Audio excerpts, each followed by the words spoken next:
conséquences funestes de la convoitise des hommes sur les femmes. Leçon tirée de l'histoire du roi David et Bethsabée. Du chapitre 11 au chapitre 20 du deuxième livre du prophète Samuel, nous avons l'histoire de David, un roi remarquable et responsable. Ces chapitres racontent la chute terrible du roi, la discipline qu'il atteint, les conséquences de sa faute, et enfin, son relèvement. Le chapitre 20 se termine comme nous l'avons dit plus haut. 2 Samuel 8, 15.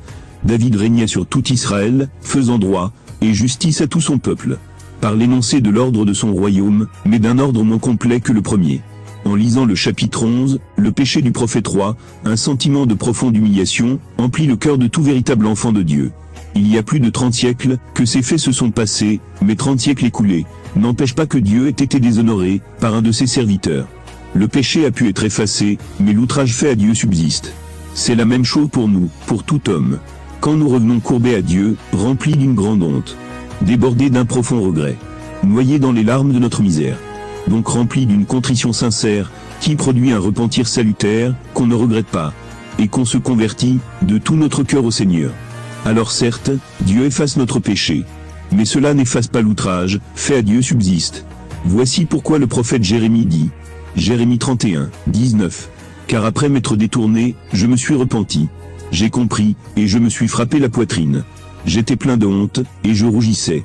Oui, je portais sur moi l'opprobre de ma jeunesse. Pourtant là il est déjà âgé, et devenu prophète.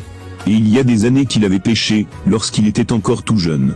Mais déjà âgé, et même déjà prophète. Il dit, je portais sur moi l'opprobre de ma jeunesse. Autrement dit, quand on se convertit de tout notre cœur au Seigneur, Dieu efface certes notre péché, mais l'outrage fait à Dieu demeure. Du moins jusqu'au jour où nous serons complètement dépouillés de ce corps. C'est pourquoi même déjà pardonnés, nous demandons toujours pardon à Dieu. C'est pourquoi dit l'épouse, la vie en Dieu est un perpétuel repentir. Car le péché est d'autant plus grave qu'il avait lieu dans la vie du roi David, qui malgré plus d'une faiblesse, avait reçu le témoignage que la méchanceté n'avait jamais été trouvée en lui. 1 Samuel 25, 28. Pardonne, je t'en prie, l'offense de ta servante. Aussi bien, Yahvé assurera à mon Seigneur une maison durable, car mon Seigneur combat les guerres de Yahvé, et au long de ta vie, on ne trouve pas de mal en toi. Et voici qu'au milieu de sa carrière, ce serviteur de Dieu devient adultère, hypocrite et meurtrier. Ah, si nous avons quelques ailes pour la gloire du Seigneur, quelque affection pour ses rachetés. Pleurons de voir le grand David, reniant tout son passé, fouler aux pieds la sainteté de Dieu, lui qui devait en être le représentant devant le monde. Qu'il est humiliant de penser que David, le bien-aimé, ait pu compromettre le nom de Dieu, invoqué sur lui. De grâce merveilleuse, la vie des croyants offre, dans son ensemble, des caractères très différents. On voit des croyants, mal commencer leur carrière, mais apprenant à se juger sous la discipline, et finir bien leur course, et parfois, d'une manière glorieuse. Ce fut le cas de Jacob, dont les jours furent courts et mauvais, mais dont la vie se termina en pleine vision de la gloire. Mais ce qu'on voit plus fréquemment, ce sont des croyants qui commencent bien leur vie dans le Christ, et la finissent en dehors de lui. C'est l'histoire de Lot qui, n'ayant pas la foi de son oncle Abraham, marchait cependant sur ses traces. Sa vie se déroule ensuite dans l'affaiblissement moral, causé par son amour pour les biens terrestres, et se termine de la manière la plus honteuse. C'est l'histoire de Gédéon, humble, et se défiant de lui-même, courageux pour purifier sa maison des faux dieux, puis chef d'Israël, et vainqueur de Madian. Ensuite, tout à la fin, faisant pécher sa maison, et tout le peuple par un éphod, dont il fit une idole. C'est enfin l'histoire de Salomon. Ô grand Salomon! Il avait tout ce qu'un homme, vraiment sensé, peut désirer recevoir de Dieu. Sagesse, justice pratique, oubli de lui-même, connaissance des pensées de Dieu, désir de le glorifier, et la puissance. Dieu se servit de lui, pour porter aux générations futures, les sentences de la sagesse. Cependant, Salomon, le grand Salomon, finit mal. Il aima beaucoup trop de femmes étrangères, qui détournèrent son cœur du vrai Dieu, pour l'ouvrir à leur faux Dieu. Le serviteur du vrai Dieu devient idolâtre.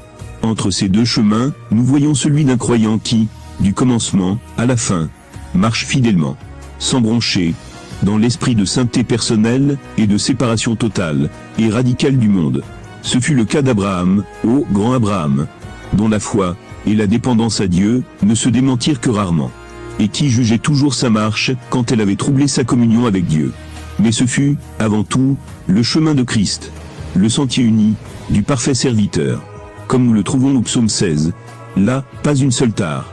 On y trouve confiance absolue, complète obéissance, dépendance parfaite, soumission plus que parfaite, justice pratique et sans défaut, sainteté divine dans un homme, foi inébranlable, amour infini, espérance sans défaillance, parfait dénuement, renoncement de soi, etc. Devant un tel chemin, il ne reste qu'à tomber sur nos genoux et adorer. Mais nous pouvons le suivre, et il nous en donne la capacité et la puissance. Il y aura toujours entre lui et nous la différence du parfait à l'imparfait, du fini à l'infini. Mais tant que nos regards ne se détournent pas de lui, tant que nous marchons devant sa face, nous trouverons le secret d'une marche, qui le glorifie jusqu'au bout dans ce monde, dans notre corps mortel. Nous devons faire très attention à ceci. Le cas de David est rare, mais non unique, dans la parole. David a bien commencé et bien fini. Mais le milieu de sa carrière a été un effondrement moral. Il est très rare de bien commencer et de bien finir comme David, car bien souvent, un rétrograde finit toujours mal. D'où le cas de David est très rare, ainsi que l'eau au désert. On pourrait citer aussi l'histoire de l'apôtre Pierre, sur laquelle nous n'insisterons pas. Ce bilan nous ne le faisons pas pour dénigrer nos pères, oh non, mais pour garder nos consciences toujours en éveil. En effet, Paul dit que tout ceci leur arriva pour nous servir d'exemple, et a été écrit pour notre instruction, pour nous prévenir dans les voies de Dieu. D'ailleurs, pourquoi Dieu a-t-il permis cette chute de David? La réponse est pleine d'instructions, et dans un sens très précieux pour nous. Comme Abraham est un modèle de foi, David, dans le premier livre de Samuel, est un modèle de grâce. Partout la grâce s'épanouit chez lui et domine ses voies, vis-à-vis de ses ennemis, vis-à-vis de ses amis, vis-à-vis de tous ceux qui l'entourent. Il la manifeste toujours. Son cœur est rempli de l'amour de Dieu, pénétré d'une ineffable tendresse, rempli de la bonté de Dieu, comme on le voit faire avec Méribaal, fils de Jonathan, fils de Saül. Sincères sont les larmes qu'il répand sur Saül, son persécuteur. Il a tout oublié, et il ne reste place dans son cœur que pour la grâce. Et cependant, il a suffi que cet homme presque parfait fût livré un moment à lui-même, pour qu'il fût plongé dans les ténèbres, et que toute trace de ce qui le remplissait, comme vertu de Dieu auparavant, disparaisse. Il nous faut des exemples pareils, pour voir, et comprendre combien le péché est mal, pour apprendre à connaître la chair en nous. Aussi bien, c'est seulement après son péché, que David a enfin connu sa chair. Il fit ensuite cet humble aveu à propos. Psaume 51, 5, « Car mon péché, moi je le connais. Ma faute est devant moi, sans relâche. » Psaume 51, 7, « Vois, mauvais je suis né, pécheur ma mère m'a conçu. » Quand il dit « Mon péché, moi, je le connais. » Ou « Mauvais je suis né », là seulement il a compris enfin que la chair est l'ennemi public, numéro 1 de l'homme. Il n'y a pour la chair ni culture, ni purification, ni pénitence, ni sanctification, ni amélioration possible. La seule place qui convienne à la chair, c'est d'être cloué à la croix. Après la confession du péché devant Dieu, cette chute si rapide est suivie d'un travail long et douloureux de relèvement. Pierre versait des larmes amères en sortant de la cour, témoin de son reniement. Mais ce n'est pas alors qu'il retrouva la communion avec le Seigneur. De même pour David, ce ne fut que plus tard qu'il put célébrer la grâce de Dieu d'un cœur parfaitement libre. Il ne suffisait pas qu'il eût manifesté plus ou moins fidèlement dans sa carrière. Dieu voulait lui montrer sa grâce à lui, pleine et entière. En des circonstances qui avaient fait de David un meurtrier, l'homme, un misérable objet de jugement, il devient celui dans lequel Dieu exalte et glorifie sa grâce triomphante. Mais comment un homme de Dieu a-t-il pu tomber d'une telle hauteur? Dieu lui avait confié une autorité et une responsabilité. Il devait en user dans l'activité incessante de la foi pour servir Dieu et son peuple. Que fait David? Il se repose. Or, on ne se repose pas dans la vie de sanctification, car se reposer égale oisiveté, et dès qu'on est oisif ou oisive dans la vie de sanctification, alors le péché est une bête tapis qui nous convoite. Puissions-nous la dominer? Et telle fut l'erreur du roi David, de reposer, alors que ce n'était pas le moment du repos. 2 Samuel 11, 1. Au retour de l'année, au temps où les rois se mettent en campagne, dont David était censé être en campagne. Mais il se reposa plus tôt. Et c'est là que le péché fut une bête tapis qui le convoitait. David envoya Joab, et avec lui sa garde, et tout Israël. Ils massacrèrent les Ammonites, et mirent le siège devant Rabat. Cependant, David restait à Jérusalem. Voilà l'erreur qui a entraîné tout le reste. Il reste à Jérusalem, alors qu'il était censé être en campagne. Un peu d'oisiveté le détache des intérêts de la guerre. Une passante survient. Hop, c'est la convoitise. 2 Samuel 11, 2. Il arriva que vers le soir. David s'étant levé de sa couche, et se promenant sur la terrasse du palais, aperçut, de la terrasse, une femme qui se baignait. Cette femme était très belle. Soudain, les yeux du roi sont attirés par un objet qui lui paraît désirable. Un veau gras. Sa chair est conquise. L'autorité dont il dispose sert son désir. Le mal est consommé. Le roi de Yahvé tombe en adultère, dans son cœur, péchant ainsi contre le 10e commandement. Exode 20, 17. Tu ne convoiteras pas la maison de ton prochain. Tu ne convoiteras pas la femme de ton prochain. En accomplissement de Jacquin, 14. Mais chacun est éprouvé par sa propre convoitise, qui l'attire et le leurre. Et comme la convoitise des yeux, très rarement, ne conduit à l'acte des mains. Alors, 2 Samuel 11, 3 à 4. David fit prendre des informations sur cette femme, et on répondit, mais c'est Bethsabée, fille d'Éliam, et femme d'Uri le Hittite. Alors David envoya des émissaires, et la fit chercher. Elle vint chez lui, et il coucha avec elle, alors qu'elle venait de se purifier de ses règles. Puis, elle retourna dans sa maison, péchant aussi contre le 7e commandement. Exode 20, 14. Tu ne commettras pas d'adultère. Ainsi vient de s'accomplir. Jacquin, 15. Puis la convoitise, ayant conçu, donne naissance au péché. Et le péché, parvenu à son terme, enfante la mort. Combien a-t-elle duré, la satisfaction de sa chair? À peine la faute est-elle commise, qu'elle porte ses fruits par une grossesse. La circonstance est grave, le roi est plein d'appréhension. Son caractère est compromis. Son péché va être dévoilé. Il faut vite trouver le moyen de le cacher. On agit toujours ainsi, quand on a perdu le sentiment de la présence de Dieu. David est aux prises avec les circonstances. Il s'y débat, il veut les diriger. Et dans son aveuglement, ne voit pas que Dieu les conduit. Il fait venir Uri du camp, s'enquiert hypocritement de Joab, du peuple, et de la guerre. 2 Samuel 11, 6 à 7. Alors David expédia un message à Joab, « Envoie-moi Uri le Hittite » et Joab envoya Uri à David. Lorsque Uri fut arrivé auprès de lui, David demanda comment allait Joab, et l'armée, et la guerre. En avait-il vraiment cure? Non, pas pour l'instant du moins. Car toutes ses pensées n'étaient-elles pas tendues vers le seul but, celui de cacher son péché? Oui. 2 Samuel 11, 8. Puis David dit à Uri, « Descends à ta maison, et lave-toi les pieds. » Uri sortit du palais, suivi d'un présent de la table royale. Le but était d'attribuer la grossesse adultérine à Uri le vrai mari de Bethsabée. Ainsi, le péché du roi aurait été ni vu, ni connu de personne. Mais, 2 Samuel 11, 9. Mais Uri coucha à la porte du palais, avec tous les gardes de son maître, et ne descendit pas à sa maison. Ceci nous enseigne que, quand Dieu a choisi un homme, pour accomplir un grand dessein, quand Dieu a appelé, et oint un homme, si cet homme venait à pécher secrètement, tous ses efforts à cacher son péché seront vains. Et comme Uri n'est pas allé dans sa maison, du coup, la malice du roi a raté. Son péché ne sera pas caché. 2 Samuel 11, 10. On en informa David. Uri, lui dit-on, n'est pas descendu à sa maison. David demanda à Uri, « N'arrives-tu pas de voyage? Pourquoi n'es-tu pas descendu à ta maison ?»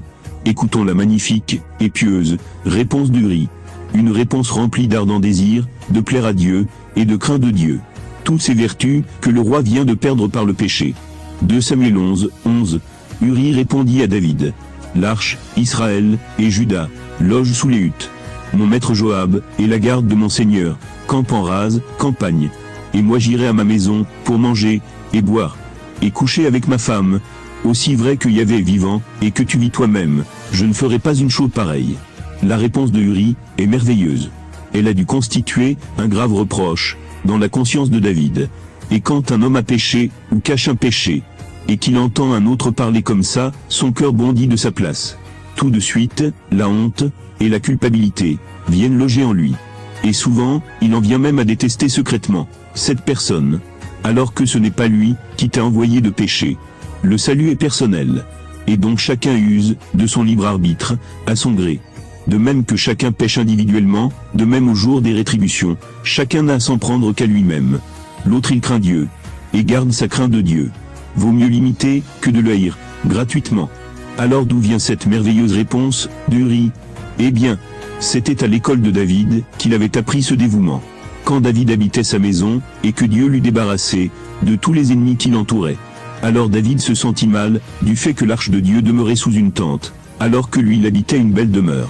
Et donc il eut à cœur de bâtir le tout premier temple, pour abriter l'arche. 2 Samuel 7, 2. le roi dit au prophète Nathan, « Vois donc, j'habite une maison de cèdre, et l'arche de Dieu habite sous la tente. » Et donc la réponse d'Uri est inspirée de l'antique piété du roi David. Ce désir pieux, et ce témoignage de David, avaient été bien reçus, et avaient porté des fruits dans son entourage. Uri parle ici, comme le David pieux, d'autrefois. Quel reproche involontaire, il fit à son maître vénéré. Uri est un simple, et noble cœur. Dieu, dit-il, m'appelle à un service, à une activité pour lui. Et tant qu'il ne se repose pas, je ne puis me reposer. Tant que Dieu n'est pas en sabbat, moi non plus. Ainsi pouvait dire Christ. Mon Père est à l'œuvre, moi aussi, j'œuvre. Mais malgré le reproche involontaire et inconscient d'Uri, que David entend bien d'ailleurs, mais ne tient plus aucun compte de ses paroles sérieuses. Sa seule préoccupation est de pousser Uri à l'acte par lequel le roi puisse cacher son péché. Il enivre son serviteur pour mieux le pousser, et malgré cela, Uri reste ferme dans sa décision. Alors Satan lui suggère le seul moyen d'échapper à la publicité de sa faute. Il devient le meurtrier d'Uri, tué près de la muraille de Rabat, avec quelques-uns des hommes forts de l'armée du roi, péchant ainsi contre le 6e commandement. Exode 20, 13, tu ne tueras pas. Voyez, par la convoitise, le roi s'est rendu coupable, contre 3 commandements. La convoitise, l'adultère, et le crime, l'oisiveté, a entraîné la convoitise. Et la convoitise a entraîné tout le reste. L'adultère, et le crime. Voyons donc à quel point, la convoitise, qu'on ne considère pas comme un péché aujourd'hui, et pourtant, un chameau que nous avalons, c'est-à-dire si grave. Puis il prend dans sa maison Bethsabée femme d'Uri, qui devient sa femme, et lui donne un fils. L'histoire, au lieu d'être terminée, ne fait que commencer. Quand on agit de la sorte, il y a une chose qu'on oublie souvent, et qui est pourtant la seule chose qu'il ne faut jamais oublier d'ailleurs. 2 Samuel 11, 27. Quand le deuil fut achevé, David l'envoya chercher, et la recueillit chez lui. Et elle devint sa femme. Elle lui enfanta un fils. Mais l'action que David avait commise, avait déplu à Yahvé. Mais l'action que David avait commise, avait déplu à Yahvé. C'est ça qu'on ne doit jamais oublier, pour demeurer averti dans les voies de Dieu. Prenons donc garde à nos voies, car pour tomber, il ne faut qu'un instant. Mais pour éviter une chute, nous avons à veiller longuement, sur ce qui la précède. Oui, que notre vigilance soit journalière, pour que notre chemin ne soit fatal, afin d'être conduit par Dieu, sur le chemin d'éternité. Dans ce chemin tout est paix, pour nos âmes. C'est le chemin de la vie qui aboutit à la jouissance, sans nuage de la présence de Dieu. Plénitude de joie, en sa droite, et délices éternelles. Puis cette leçon, tirée de l'histoire du prophète roi David, soit marquée au fer rouge, sur les murs de nos cœurs. Puisse-t-elle être pour nous, comme le grabat du paralytique. Afin que s'en souvenant à tout instant, nous soyons constamment prudents dans notre marche, ainsi que des serpents.